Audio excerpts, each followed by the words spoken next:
Hey everyone, it's Ben Hardy here, and in today's I'm going to be reviewing the Audi A6. Before we get in this video, I want to give a huge shout out and thank you to the Audi here in Salt Lake for me some time with this A6. I'll include a link to their website in the description down below. I'll also include a link to my car buying guide as well. And if you have any questions on the Audis, just ask for Landon. Let's get into it.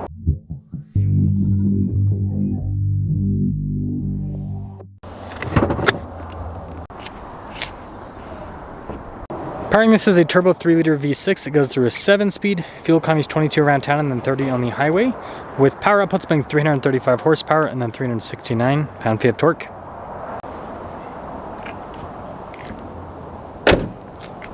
Now before I move forward with this review, I do want to mention if you want to see more videos just like this, then I recommend you subscribe because I post content every single day. So starting with the hood, really sharp lines that go there on either side. I think that's pretty cool looking. Audi always does a good job with the turn sign indicators and all of this, and then you can see how it's kind of blacked out there at the bottom, but then we've got lots of chrome trim here on the grille, so the grille definitely stands out in contrast to the rest of the front. Tire and wheel setup is 245 by 45 by 19 in the front and over in the rear, and you can see here with the wheels you've got that 5-spoke design, and I think they actually look pretty cool. Again, the silver, it pops quite a bit on this car. Got the S-Line badge there as well. You've got nice silver trim around the windows. And there's your side profile. Now this leads us to the key fob. This is Audi's kind of like newer fob. You've got the Audi logo, lock and unlock, opening for the trunk, which the trunk pops open automatically. It's a nice feature. Quite a bit of storage space. Again, the A6 is Audi's second largest car. The biggest would be the A8. So yeah, it's spacious. Look at that, automatic. I think that's pretty fun. And then the taillights. Got the cool sequential design and very stately with the back end. Now popping inside, we've got soft touch here at the top, and that's nice. The wood trim down below, and more soft touch. It's pretty cool. Seats are perforated, which is a nice feature. And then getting in is pretty easy. Got good leg room, got a little storage net there. We do have our own climate zone on the rear on this little screen right here. Got some vents here in the back as well. And then the roof line does come down a bit here in the back, but overall headroom's pretty good. Now this leads us up front, where again, you've got all of the stitching here and then the wood trim down below. Memory seat functionality. And again, that's really nice. All of our window controls, mirror adjustments, mirrors power fold in. Let's quick look at the mirrors. They do have blind spot monitoring. And then here's the front seat. Very nice with the kind of like cream color. All of our adjustments there on this side. And then we've got our light controls right here, and then again more soft touch on the dash.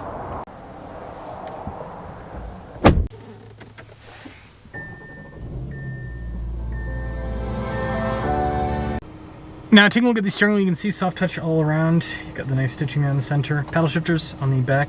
And then look at this, kind of fancy finish there. Some of you don't like piano black, and I understand that. Anyways, we've got our volume voice command controls here. We've got control for Audi's virtual cockpit. And then we've got all the stocks here on the back for cruise control, turn signal, windshield wiper, and all of that. Digital gauge cluster here in the center, which is pretty cool. Look at this. Kind of changed the viewpoint. I think it's a nice setup overall. Nice 360 camera system with this. Good resolution. Got the cool 3D view as well. That's cool. I like that. Now, as for the rest of the infotainment system, it's quick to respond for the most part. Doesn't seem to always pick up my finger too well, but it seems like it does a pretty good job overall. Nice drive mode stuff. Yeah, so everything's pretty easy to use with the screen. Due to mention, there's nice soft touch trim on the dash too, and then you've got like lots of vents and all of that. And the glove box, pretty good too. And guess what? Another screen. So we got the bottom screen, basically controls the climate. You can see the heated, cooled seats are built into that. Drive mode, select, stability control, all that at the bottom section. Then we do have a couple physical shortcut buttons and then a little volume control. But yeah, lots of screen. Nice little shifter for the 7-speed. Parking brake behind that. And there's some nice trim here on the side. Got some cup holders in the center. Just with the phone charging pad. Nice trim here on the top as well. And then we've got the rearview mirror and regular sunroof. Here's a quick look at the window sticker, 2025, and base MSRP. Premium Plus package. Well, and some nice features. $69,915 is the total MSRP. Let's see how it performs.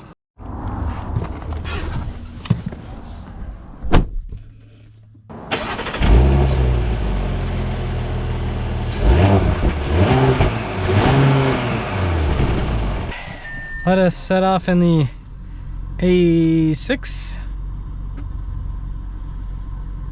The V6 A6. I don't think it's worth getting the 4-cylinder. Because the 4-cylinder in a car this big would be kind of... eh. That sums it up. Just nah. But what I will say is, something that's interesting is fuel economy. This has pretty much the same fuel economy ratings as A4 all-road Q5, which have the 4-cylinder. And so it just shows you when you go to a smaller engine, it doesn't necessarily save you on fuel economy, even with a smaller car. Like, this is a bigger car and has a bigger engine and gets the same fuel economy. Pretty interesting. Pretty darn interesting, if you ask me. So, that being said, once this Mercedes passes, we'll get up and move. Smooth. Ooh, this is a nice engine. Yeah, compared to the Audi's 4-cylinder, I just drove a Q5 and an A4 all-road before, so I mentioned them. Yeah, compared to the 4-cylinder, this is a lot smoother. Definitely prefer this powertrain.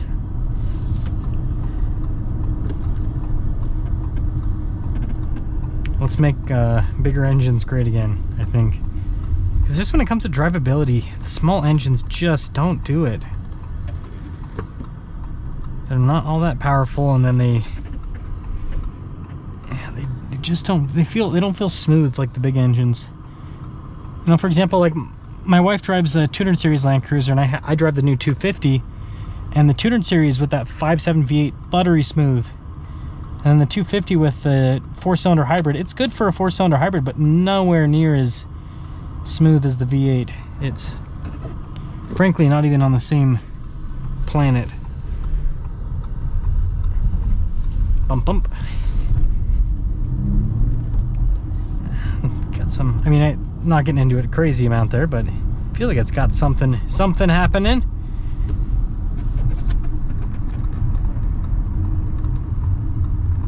Not too bad so far.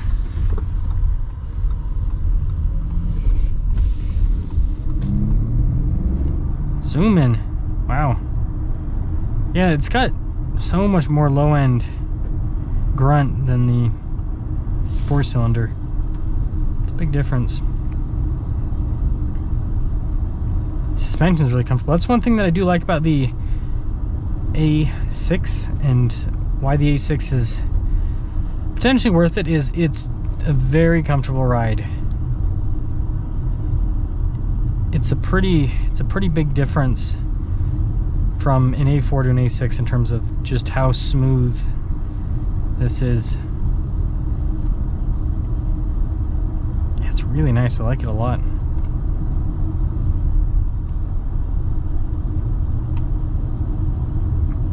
Let me tell you, folks, they did good with this one. And it's quiet here too. Again, I just drove the A4 right before this A4 all-road. Quite a bit less road noise. Oh my, it's one of those. Hideous. Hideous. Gosh.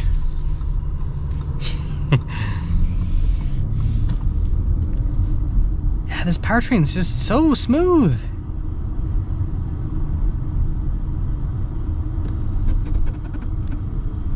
It's like the world's biggest difference. Craziness.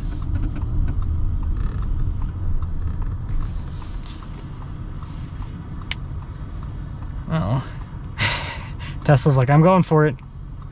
I'm a little bit more patient than that. Let the pedestrian pass first. Okay.